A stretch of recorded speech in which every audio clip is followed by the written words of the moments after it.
ओं नमो भगवते वासुदेवाय नम। नमस्कार बंधुगण आपण मानकु आम यूट्यूब चैनल को स्वागत। आजिर भिडियो आम आपको कहवाक जाऊँ 1 तारिख और 2 तारिख दिन आपणकर किपरि कटिब कि ए 2 दिन आपणकर किपरि कटिब केउ प्रकार रे 2 दिन को आपण प्लानिंग करिवे केउ सब जिनिस रे आपणको फायदा हेबो केउ सब जिनिस रे आपणको सावधानता अवलंबन करबाकू पड़िबो आपणकर लव लाइफ किपरि रहिबो कैरियर किपरि रहिबो बिजनेस आ व्यापार किपरि रहिबो ता सहित स्वास्थ्य रो महत्वपूर्ण इन्फॉर्मेशन मध्य आमे आपण मानकू वीडियो रे कहिबू। ए वीडियो शेष रे आमे आपण मानकू गोटे उपाय विषय मध्य कहिबू जहाद्वारा आपण ए दिन को आहुरी अधिक शुभ और मंगलदायक सब्यस्त करें। तेणु आग को वीडियो आरंभ करने पूर्व आमर आपण को रिक्वेस्ट कि जदि आपण आमर ए चैनल नुआ आछंती तो चैनल को सब्सक्राइब करंतु सांगरे नोटिफिकेशन बेल को मध्य ऑन करंतु जहाद्वारा समय समय सह नुआ नुआ वीडियो रे नोटिफिकेशन आपणक पाखरे सर्वप्रथम मिल जिवो। आसंतु जानिबा किपरि रहिबो आपणक पई 1 और 2 तारिखर दिन। सबुठारु प्रथमे जदि कहिबा ए 2 दिन रे कोन आपणक पई विशेष भाव में पॉजिटिव रहिबा पई जाउची जदि आमे विशेष भाव में आपणकू कहबू तो फ्रेंड्स ए दिन रे घर परिवार रे आपण कोनोसी शुभ कार्य संपन्न हेबार विशेष भाव में जोग बनुची। परिवार रो उत्साहर माहौल आपणकू देखिबाकू मिलिबो। संतान पक्ष को नहीं ए दिन रे आपणकर चिंता मध्य बढ़ी जिवो तथा आपणकू कोनोसी भी प्रकार रो कोनोसी सहयोग प्राप्त हेबार विशेष जोग बनुची। ता सहित भावी चिंती आपण आपणक रणनीति आड़क आगक बढ़े जहाद्वारा घर परिवार रे आपणक स्थिति बढ़िबो।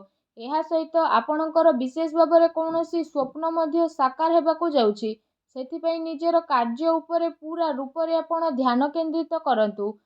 केउठी पूंजी निवेश करिबा आपणक पई फायदावान भर साब्यस्त हेबो। विद्यार्थी वर्गों को प्रतियोगिता संबंधित परीक्षा रे उचित परिणाम मध्य हासिल हेबो।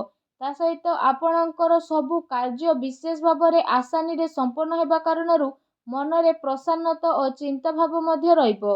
अचानक कौनसी आर्थिक समस्या आसीबा द्वारा आपण निजे निजकू चिंतामुक्त मध्य ए दिन रे अनुभव करिवे।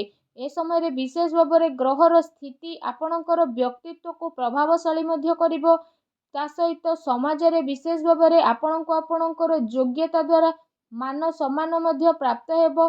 धार्मिक एवं आध्यात्मिक क्षेत्र रे विशेष भाव में आपणकर रुचि देखिबाकू मिलिबो। से सबु कारणरू आपणकर भावना बहुत अधिक सकारात्मक एवं संतुलित मध्य नजर आसिबो। एहा सहित जदि कहिबा अन्यर परामर्श अपेक्षा आपण निजर योग्यता और क्षमता उपरे अधिक विश्वास करंतु। ए दिन आपण समस्तंकर महत्वपूर्ण आकांक्षा को पूरा करिबार दिन अटे। पूरा मनोबल द्वारा आपण निजर कार्य प्रति विशेष भाव में सफल नजर आसिबे। ता सहित प्रॉपर्टी संबंधित अटकी थिबा कौनसी कार्य मध्य आपणकर पूरा हेबो सेथिपई निजर पूरा ध्यान सेथिरे केंद्रित करंतु। पैसा संबंधित निवेश पई मध्य ए दिन बहुत ही उत्तम भरे रहिबो। आसंतु जानिबा ए दिन रे आपणक पई कोन नेगेटिव रहिबो। अनावश्यक कौनसी प्रकार विवाद उत्पन्न हेबार विशेष भाव में संभावना बनुची।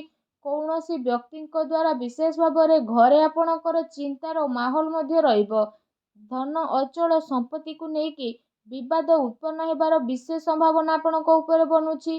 ता सहित उत्थान पतन मध्य आपणक जीवन रे आसिबार संभावना रहिची। तो से सबु रे विशेष भाव में आपणको दूरे रहिबा पई ट्राई करंतु। एहा आपणक पई बहुत ही भलो रहिबो।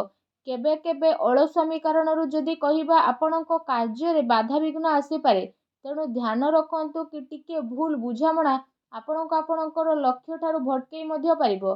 कौनसी प्रकार द्विविधा स्थिति रे कौनसी अनुभवी व्यक्तिर परामर्श आपणक पई फायदावान मध्य साब्यस्त हेबो। एहा सहित आपणको ए कथार मध्य विशेष रूप से ध्यान रखिबार अछि कि केते थर कठोर बाणी द्वारा आपण किछि लोकंक भितरे लड़ाई झगड़ा मध्य उत्पन्न होई पारे।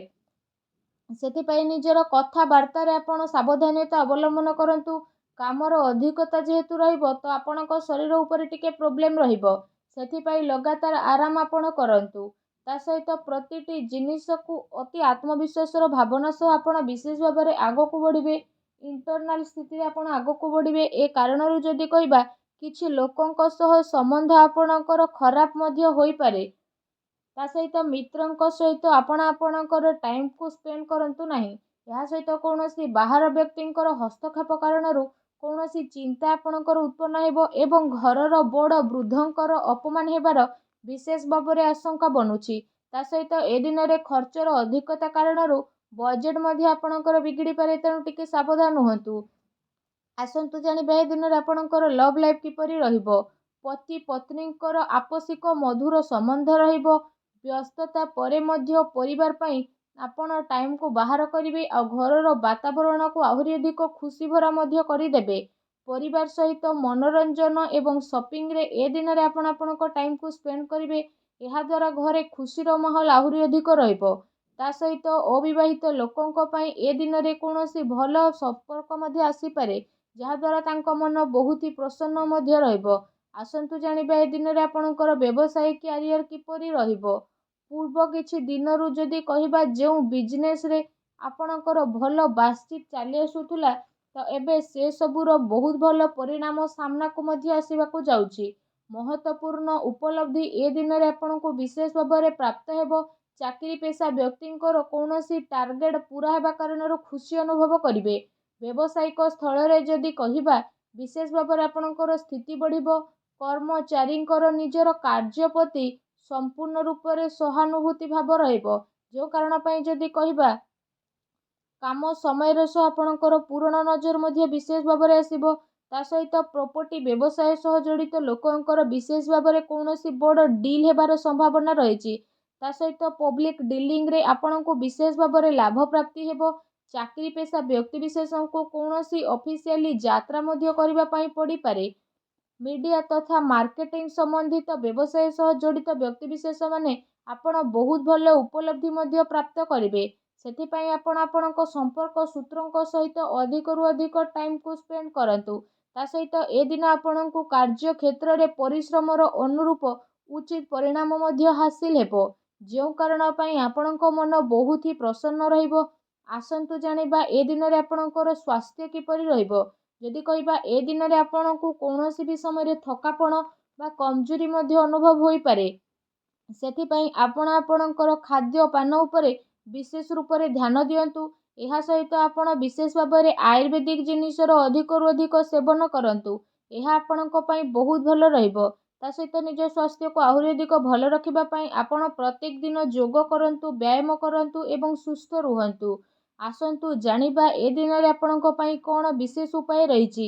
ଏ ଦିନରେ ଆପଣ ବିଶେଷ ଭାବରେ ସ୍ନାନ ଆଦି କରିସାରିବା ପରେ ଭଗବାନ ଶ୍ରୀହରି ବିଷ୍ଣୁଙ୍କୁ ପୂଜା କରନ୍ତୁ। ହଳଦିଆ ରଙ୍ଗର ଫୁଲ ଅର୍ପଣ କରନ୍ତୁ ଏବଂ ଏହା ସାଙ୍ଗରେ ଭଗବାନ ଶ୍ରୀହରି ବିଷ୍ଣୁଙ୍କର ମନ୍ତ୍ର ଓଂ ନମୋ ଭଗବତେ ବାସୁଦେବାୟ ନମଃ, ଏ ମନ୍ତ୍ରର ମଧ୍ୟ ଜପ ଆପଣ 108 ଥର ଜପ କରନ୍ତୁ। ତା ସହିତ ଧାର୍ମିକ ପୁସ୍ତକର ମଧ୍ୟ ଆପଣ ଧ୍ୟାନ କରନ୍ତୁ। ଏପରି କରିବା ଦ୍ୱାରା ଭଗବାନ ଶ୍ରୀହରି ବିଷ୍ଣୁ ବହୁତ ଶୀଘ୍ର ପ୍ରସନ୍ନ ହେବେ ଏବଂ ଆପଣଙ୍କର ସବୁ କଷ୍ଟରୁ ଆପଣଙ୍କୁ ମୁକ୍ତି ପ୍ରଦାନ କରିବେ। ଆଶା କରୁଛି ଭିଡ଼ିଓଟି ଆପଣଙ୍କୁ ଭଲ ଲାଗିଥିବ। ଭିଡ଼ିଓଟି ଭଲ ଲାଗିଥିଲେ ଭିଡ଼ିଓଟିକୁ ଲାଇକ୍ କରନ୍ତୁ। ଚ୍ୟାନେଲରେ ନୂଆ ଆସିଥିଲେ ଚ୍ୟାନେଲକୁ ସବସ୍କ୍ରାଇବ୍ କରନ୍ତୁ। ଧନ୍ୟବାଦ।